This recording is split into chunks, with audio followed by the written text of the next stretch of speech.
गोपालपुर नाम का एक संपन्न राज्य था। उस राज्य का राजा गोपाल दास अपनी प्रजा का बहुत ध्यान रखता था। प्रजा भी अपने राजा से खुश थी। राजा का स्वभाव बड़ा ही सरल था। राजा को शिकार करने का बहुत शौक था। एक बार राजा के मन में विचार आया कि शिकार करने जंगल जाना चाहिए। उसने रानी से शिकार करने के लिए जंगल जाने की इच्छा बताई। रानी को भी राजा को शिकार करते हुए देखना पसंद था, सो उसने भी साथ चलने की बात कही।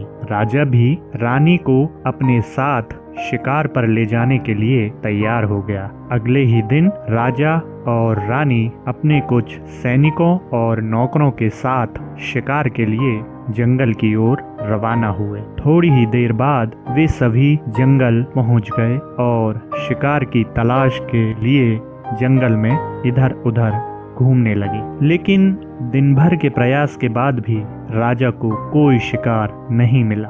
राजा परेशान हो गया। धीरे धीरे समय बीतता गया और शाम होने को आई। राजा दुखी और हताश हो गया। उसे आज कोई शिकार नहीं मिला था। राजा ने निर्णय लिया कि आज रात वह जंगल में ही गुजारेगा और उसने जंगल में ही विश्राम करने का फैसला किया। उसने अपने सैनिकों और सेवकों को आदेश दिया कि वह आज रात जंगल में ही ठहरने का प्रबंध करें। सारे सेवक और सिपाही राजा की आज्ञा का पालन करते हुए जंगल में विश्राम करने की व्यवस्था में लग गए। कोई खाने पीने की व्यवस्था करने लगा तो कोई टेंट लगाने का काम करने लगा। राजा का एक सेवक जो राजा के लिए पलंग पर बिस्तर लगा रहा था, बिस्तर लगाते हुए उसके मन में विचार आया कि राजा का बिस्तर कितना मुलायम और गद्देदार है। निश्चित रूप से राजा को इसमें आराम करने में मजा आता होगा। क्यों ना मैं भी थोड़ी देर इस पर आराम करके देखूं। अभी तो राजा यहाँ नहीं आएंगे। ऐसा सोचते हुए वह सेवक उस मुलायम और गद्देदार बिस्तर का आनंद लेने के लिए उस पर आराम करने लगा और दिन भर की थकान की वजह से उसे कब नींद लग गई पता ही नहीं चला। थोड़ी देर बाद जब रानी ने वहां आकर देखा तो उसे बड़ा आश्चर्य हुआ। उसने समझा कि बिस्तर पर राजा सो रहे हैं और शायद थकान की वजह से उन्हें नींद आ गई। इसलिए रानी ने सोचा कि इस समय राजा को जगाना ठीक नहीं, सो वह भी उस सेवक के बगल में जाकर सो गई और आराम करते हुए उसे भी नींद लग गई। कुछ समय बाद उसी पलंग के पास राजा आया और उसने देखा कि रानी किसी अन्य व्यक्ति के साथ सो रही है। राजा गुस्से से आग बबूला हो गया। उसने आवेश में तुरंत तलवार निकाली और उन दोनों की हत्या करने के लिए तेजी से पलंग की ओर बढ़ा।